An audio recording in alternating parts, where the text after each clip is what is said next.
এত বেশি গরম পড়েছে, এই গরমে কিন্তু শুধু ঠান্ডা খেতে ইচ্ছে করে, তাই না? আর যদি কোনো ঠান্ডা ঠান্ডা ডেজার্ট এই গরমের মধ্যে হয়ে যায় তাহলে কিন্তু আর মন্দ হয় না। সো আজকে আমি আপনাদেরকে তৈরি করে দেখাবো ডাবের পুডিং।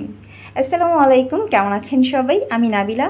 আজকে বহুদিন পর আপনাদের সাথে আরেকটা ভিডিও নিয়ে হাজির হলাম। যেহেতু এখন অনেক বেশি গরম, সো ভাবলাম আপনাদের সাথে একটা ঠান্ডা ঠান্ডা ডেজার্টের রেসিপি শেয়ার করি। এটা দেখতে যেমন সুন্দর, খেতেও কিন্তু অনেক বেশি মজা। আশা করি আপনাদের সবার কাছে অনেক বেশি ভালো লাগবে। আর যারা আমার চ্যানেলে নতুন আছেন তারা প্লিজ আমার চ্যানেলটাকে কিন্তু অবশ্যই সাবস্ক্রাইব করে আমার বন্ধু হয়ে পাশে থাকবেন। আমি অনেক দিন পর আপনাদের মাঝে একটা ভিডিও নিয়ে এসেছি, আশা করি আপনাদের সবার অনেক বেশি ভালো লাগবে। তো এই ডাবের পুডিংটা বানাতে আমাদের অবশ্যই ডাবের পানি লাগবে। আমি এখানে একটা ডাব নিয়েছি, আমার একটা ডাবে প্রায় 2.5 কাপের মতো পানি হয়েছে। সো আপনি 2 কাপ 2.5 কাপ ডাবের পানি দিলেই হবে এরকম। তো 2.5 কাপ ডাবের পানির জন্য আমি এখানে ইউজ করব আগার আগার পাউডার।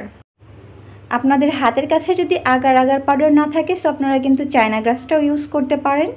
তো 2.5 কাপ পানির জন্য আমি এইখানে 3 চামচের মতো আগার আগার পাউডার দিয়ে দিলাম। এখন এটাকে ভালো মতো মিক্স করে নেব। আর আমি কিন্তু এখানে নর্মাল তাপমাত্রার ডাবের পানির মধ্যে কিন্তু আগার আগার পাউডারটা ভালো মতো মিক্স করে নিয়েছি। এতে হবে কি, যখন আমি এটা চুলাতে বসিয়ে দিব তখন কিন্তু আর দলা পাকানোর কোনো চান্স থাকবে না।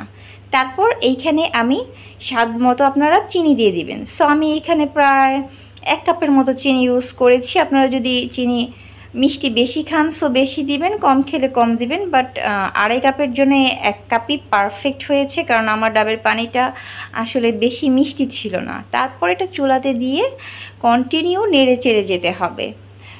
তো আমি এটাকে দিয়ে নেড়ে চেড়েই যাচ্ছি। যখন দেখবেন এটা অনেকটা ঘন হয়ে এসেছে 2-3 মিনিটের মধ্যে, তখন এখানে 2 থেকে 3 ফোঁটা আপনারা ব্লু কালার দিয়ে দিবেন। কালারটা না দিলেও হবে, বাট একটু কালারটা দিলে ভালো লাগে, যেহেতু আমি এটা একটু অন্যরকম ডিজাইন করেছি। সো আমি এখানে ব্লু কালারটা ইউজ করেছি। আর আমার কালারটা একটু বেশি পড়ে গিয়েছিল, আপনারা 2 থেকে 3 ফোঁটাই দিবেন। তো আমি এইখানে এই যে ডাবের যে শাঁসটা থাকে সেটা কেটে নিয়েছিলাম। এখন আমি এই ডাবের শাঁসগুলো দিয়ে দিচ্ছি। গরম থাকা অবস্থায় কিন্তু এটা দিয়ে দিতে হবে, কারণ এটা কিন্তু খুব তাড়াতাড়ি জমাট বেঁধে যায়। তাহলে কিন্তু আর আপনি এই ডাবের শাঁসগুলো যদি দিয়ে দেন ঠান্ডা অবস্থায় তাহলে কিন্তু এটা কোনোভাবেই সেট হবে না। একদম গরম গরম যেটার মধ্যে আপনি সার্ভ করবেন সেটার মধ্যে দিয়ে তারপর ডাবের শাঁসগুলো দিয়ে দিবেন। তারপর এটাকে ঠান্ডা হওয়ার জন্য রেখে দিতে হবে। যখন এটা ঠান্ডা হয়ে আসবে তখন আমি এটা আরও আধা ঘন্টার জন্য ফ্রিজে রেখে দেব। ফ্রিজে রেখে দিলে এটা আরও সুন্দর করে সেট হয়ে যাবে। তো এই যে ফ্রিজ থেকে আমি নামিয়ে নিয়েছি, এটা কিন্তু অলরেডি সেট হয়ে গিয়েছে। এখন এটাকে কেটে কুটে খাওয়ার পালা। এটা খেতে ট্রাস্ট মি অনেক বেশি মজা। আর এখন যেহেতু প্রচণ্ড গরম, এই গরমে আশা করি আপনাদের সবার কাছেই অনেক বেশি ভালো লাগবে। আর আমি ডাবের শাঁসটা কেটে কিভাবে এই ডিজাইনটা করেছি সেটা আমি আরেকটা ভিডিওতে আপলোড করে দিব। আপনারা চেষ্টা করবেন এইভাবে তৈরি করতে, আশা করি আপনাদের সবার কাছে অনেক বেশি ভালো লাগবে। তো এই ছিল আমার আজকের রেসিপি। এখন আমি একটু কেটে কুটে আপনাদেরকে দেখাচ্ছি এটা আসলে কেমন হয়েছে। তো এটা কিন্তু সেট হয়ে গিয়েছে খুব সুন্দর করে। এখন আপনারা আপনাদের পছন্দ মতো শেপ অনুযায়ী এটাকে কেটে নেবেন। আর এটা কিন্তু ফ্রিজে প্রায় 2 সপ্তাহের মতো ভালো থাকবে।